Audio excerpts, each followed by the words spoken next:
Diasporama, le podcast des jeunes de la diaspora congolaise, présenté par Célémanie. Bonjour, je m'appelle Célémanie, j'ai 23 ans. Je suis un pur sirop de liège, 100% congolaise et 100% liégeoise. Aujourd'hui, si j'étais présidente. La jeunesse qui compose majoritairement la population congolaise est-elle l'espoir de demain ? Malgré ses richesses en minerais, or, cuivre, diamants, cobalt et le lithium qui est le principal composant de nos batteries de téléphone, comment se fait-il que le Congo fasse partie des pays les plus pauvres ? 60 ans après l'indépendance entre guillemets, où en est le Congo aujourd'hui et où en sera-t-il demain ? Mais t'inquiète, on n'est pas ici pour parler de politique en mode réunion des papas dans ton salon à pointer le bouc émissaire. Pas du tout. Mais je me suis quand même demandé, le temps d'un épisode, et si nous avions les rênes du pays ? Que ferions-nous ? Alors, le 24 janvier 2019, la République démocratique du Congo a connu sa première passation de pouvoir pacifique entre un président sortant et un président entrant. Serais-tu capable de citer les présidents de 1960 à nos jours ? Alors, pour que ce soit marrant, je pense que vous pouvez faire un espèce de jeu. Quelqu'un commence, puis après quelqu'un continue, puis après quelqu'un commence. Ok. Bon, Tu veux commencer ou je commence ? Vas-y, commence. Allez, vas-y, Le Stéphanie. premier. Oui, Stéphanie, Je connais rien. le premier. Bah, vas-y, essaye. La honte, mais c'est très grave. Mais j'ai peur de dire une bêtise, en fait. Et qui va te juger ? Il n'y a que Dieu qui juge à Skip. Mobutu. Hey En fait, c'est le premier qui me vient en tête. Ah oui, bah, moi je peux Je suis comprendre. désolée. Ah bah bip, Stéphanie, échec. Ok. Genre le Ok. premier. Kasavubu, Ah ouais, c'est vrai. Premier ministre de Mumba, le plus important. Ah bon, amen. Bon, deuxième.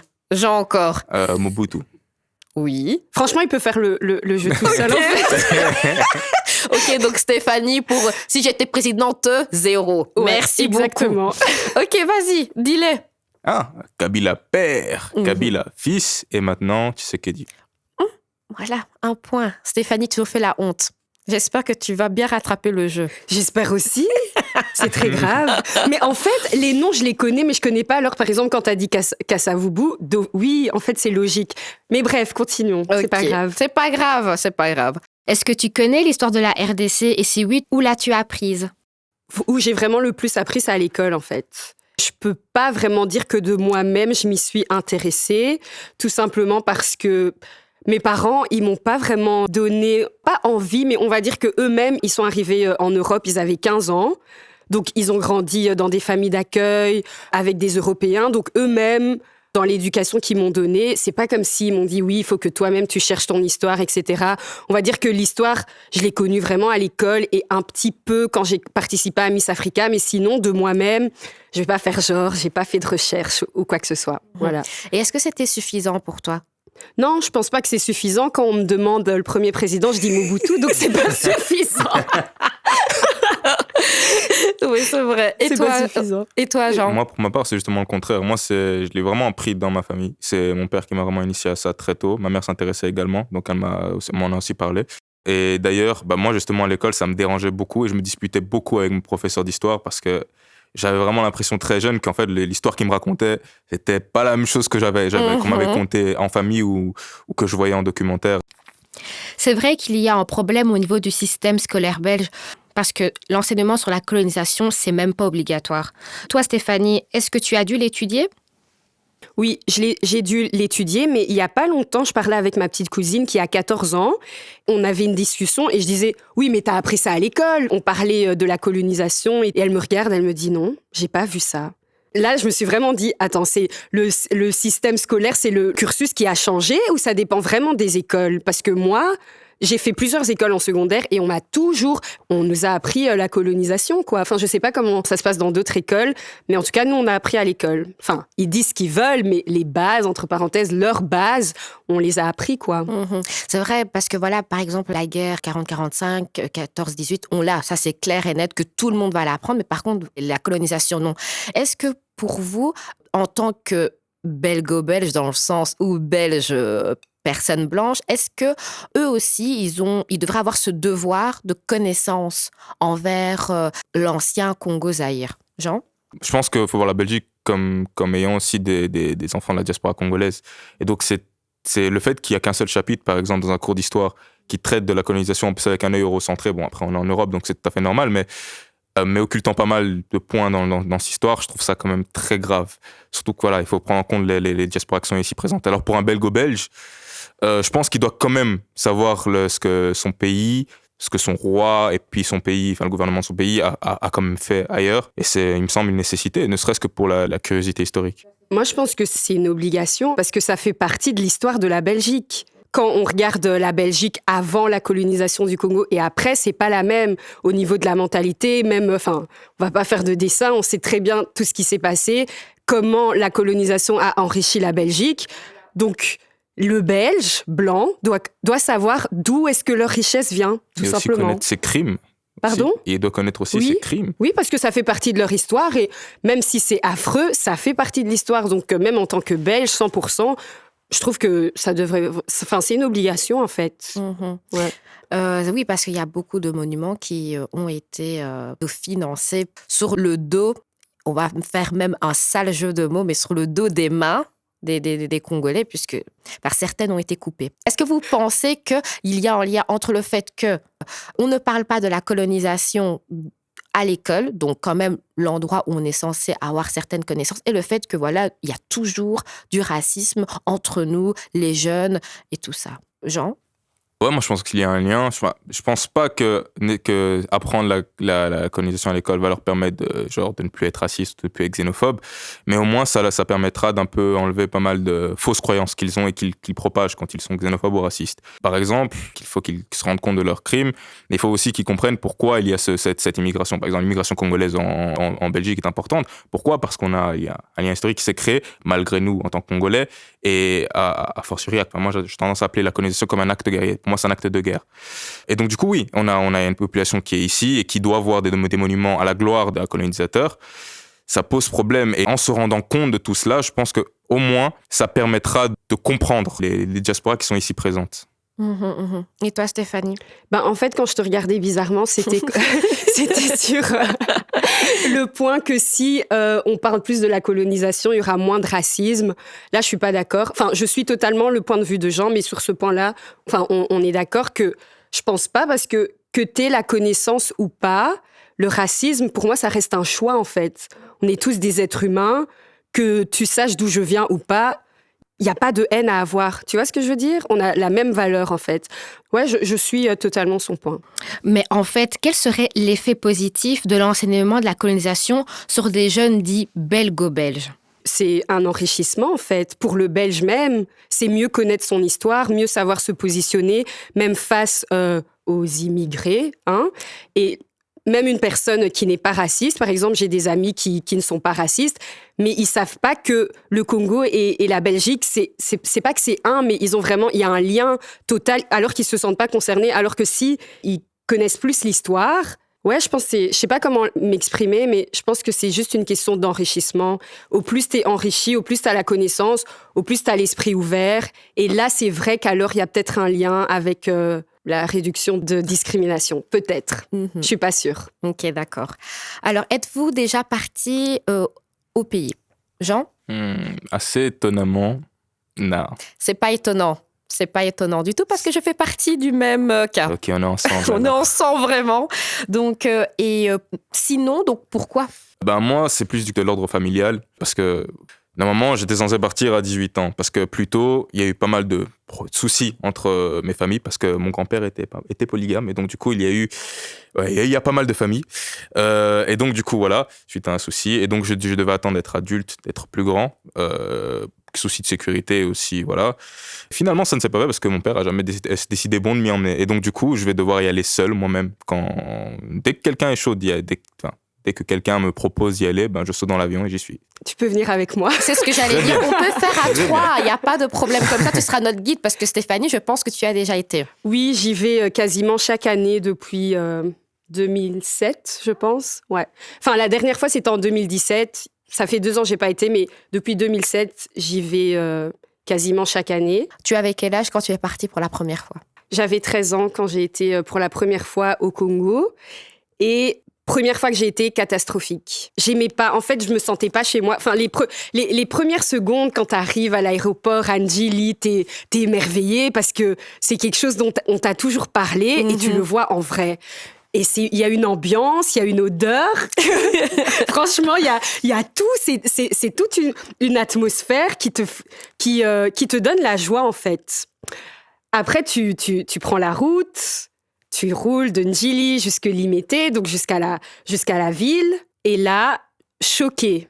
Ah non, moi, j'étais choquée. Je pense même que je pleurais. Hein. Ouais, j'ai commencé à pleurer directement. En fait, tu vois la misère directe. C'est pas, on te la cache pas, tu vois. Les belles, parce que, ok, à la télé, on nous montre les huttes et tout ce que vous voulez, mais parfois dans les théâtres et tout, on voit les belles maisons aussi. Mais c'est pas ça que tu vois en premier quand t'arrives à Kinshasa, tu vois. Après, les autres fois, j'ai plus aimé, peut-être parce que j'étais plus grande, j'étais plus mature, j'apprenais à accepter, en fait, qu'il y a une énorme différence entre ce qu'on voit ici et ce que c'est sur place, tu vois. Je pense que j'étais déçue, entre parenthèses, de ce que je voyais, de ce qu'on m'avait dit. Mais où j'ai vraiment aimé, c'est quand j'ai été la dernière fois. Là, j'ai pas été à Kinshasa, j'ai été à Goma. Et ça, c'est pas du tout la même chose. Est-ce que tu sais dire où exactement c'est Goma? C'est dans le Kivu. Ok, à l'est. Ouais, à l'est. Et pourtant, cette partie-là fait très peur. Oui. mais... Elle fait très peur, mais là, je me suis sentie chez moi. Ah oui? Ah oui, totalement. Ok. Et pour Kinshasa, pas du tout. Vraiment pas. Mais Goma, oui, peut-être parce que mon père est né là-bas, je sais pas, j'en sais rien. Mais là, je me suis vraiment sentie à l'aise. C'était paisible. Le lac Kivu, quand t'es là, c'est hyper paisible. Ok, on dit il y a la guerre, etc. Mais moi, j'ai rien vu de tout ça. Je vous dis la vérité, quand j'étais sur place, c'était calme, paisible, moins de bruit. Non, là-bas, je me suis vraiment sentie à la maison. Et toi, Jean, est-ce que tu as certaines attentes lorsque tu iras pour la première fois au Congo? Moi, déjà, je n'ai pas d'attente pour Kinshasa en tant que tel. De famille, je suis de Chaba. J'ai plus tendance à vouloir voir Lubumbashi. Et je sais qu'en tout cas, parce qu'elle nous a parlé de Goma, et je sais que Goma, il y a des paysages dingues. Enfin, en tout cas, toute ma famille qui est sur place, ou même tous les amis qui y vont, ils me disent que Goma, tu vas là-bas, t'as l'impression de voir le paradis. Mais donc moi, mes attentes, évidemment, c'est de voir ces paysages qui me font rêver. C'est de pouvoir découvrir le village de mes ancêtres, évidemment. Pouvoir retourner aux sources, c'est ça qui m'intéresse principalement. Mais mis à part tout ça, j'ai pas nécessairement d'attente, dans le sens où moi, tout ce que je veux voir, en fait, au Congo, c'est ma patrie, les miens et ma famille, la terre de mes ancêtres.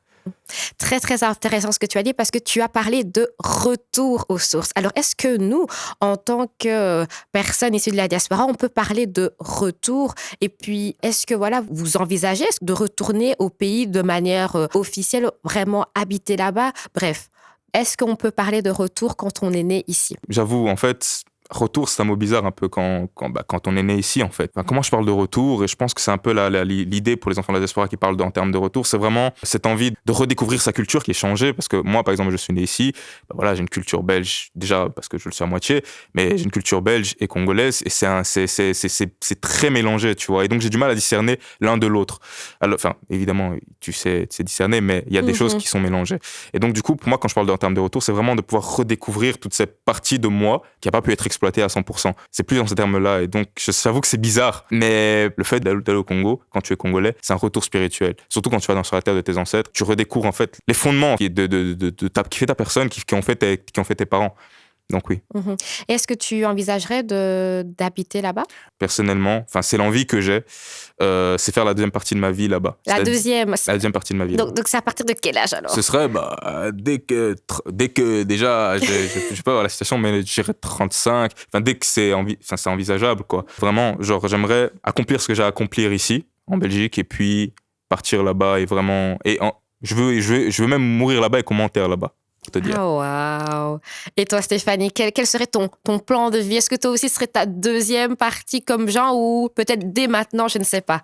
Moi, c'est dès maintenant. Ah oui! En fait, ouais, c'est contradictoire avec ce que j'ai dit, que je me sens pas à l'aise au Congo. Mais en fait, quand je dis... À Kinshasa. À Kinshasa, pardon.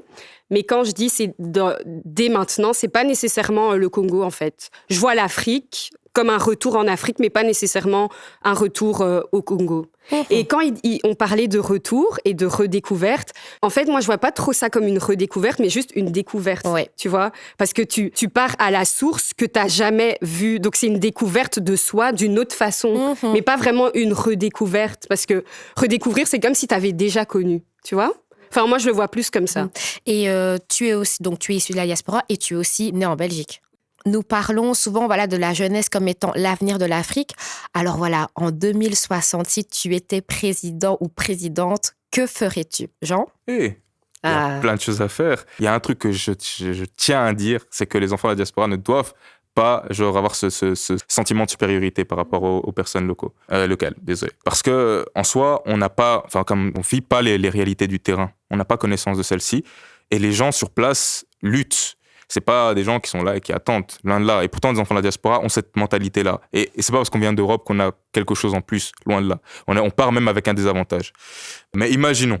Donc, si j'étais président, déjà, une des choses qu'il me semble important de mettre en place, c'est d'arrêter de partir de modèles qui ne sont pas les nôtres. C'est-à-dire qu'on a une société qui est particulière. On a un ensemble d'ethnies. On a une culture qu'on doit même, au Congo, je pense, redécouvrir. Et on doit se baser sur ça pour faire notre politique. Enfin, en gros, on doit se baser sur nos modèles qui sont propres à nos cultures, à nos modèles sociétaux. Dis les termes, quel modèle ? Le modèle bantou, on est bantou, on doit penser selon nos cultures, on doit adapter un modèle sociétal selon nos cultures, ce qui est propre à nous.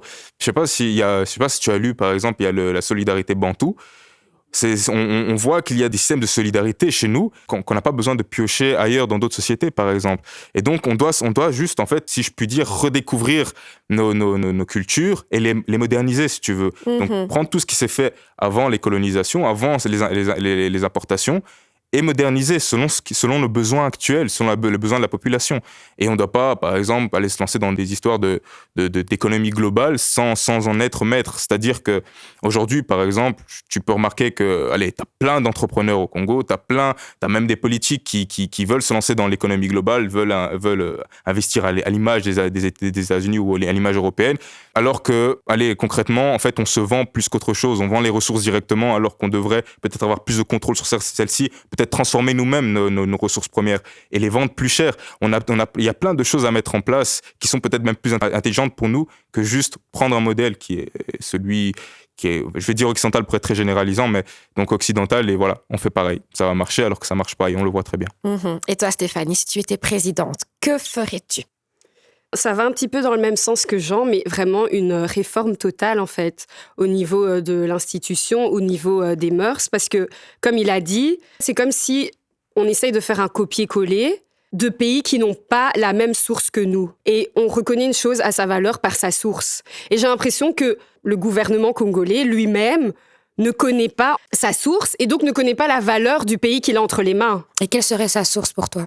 Il faudrait revenir avant la colonisation, il faudrait revenir au royaume Congo. On avait des reines, on avait des rois. Enfin, parce que j'ai l'impression qu'on part tous de la colonisation. Même le gouvernement, il commence l'histoire du Congo à partir de la colonisation, la victimisation, la servitude, si on peut dire ça comme ça. Et du coup, c'est sous cette mentalité qu'on essaye de créer quelque chose. Et c'est comme si on crée sous l'oppression, mais tu peux rien créer à partir de la peur. Vous voyez ? Donc, pour moi, c'est vraiment une réforme totale. Je ne sais pas du tout comment il faudrait mettre ça en place, mais je pense que c'est à partir de l'éducation. Mais comment on rééduque tout un peuple ? C'est vraiment, je ne sais pas. C'est une question que je me pose tous les jours, franchement. Parce que pour moi, c'est vraiment une question de source.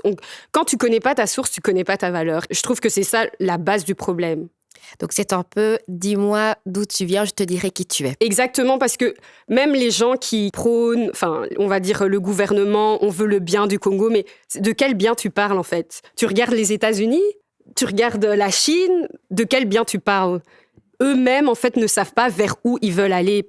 On ne peut pas faire un copier-coller, comme il a dit. C'est pas possible de regarder juste le modèle économique d'un autre pays et d'essayer de faire la même chose. C'est pas du tout possible. Surtout qu'on voit le Congo, c'est immense. Toutes les ressources qu'on a, impossible. Le Congo, à lui tout seul, compte près de 80 millions d'habitants, dont la majorité est représentée par la jeunesse. Ils peuvent et doivent relever le défi d'être l'espoir de demain. La diaspora, quant à elle, a son rôle à jouer sans pour autant croire qu'elle est le Messie. Ce qui est sûr, c'est que dans l'union et l'excellence, la population congolaise bénéficiera enfin de ses richesses. Et toi, si tu pouvais être président ou présidente de la RDC, que ferais-tu ? Dans cet épisode, j'étais avec Jean, fervent militant afro, et Stéphanie, Miss Africa 2017 et entrepreneuse. Retrouvez les épisodes sur Ovio, sur les plateformes de podcast et sur la chaîne YouTube de Tarmac.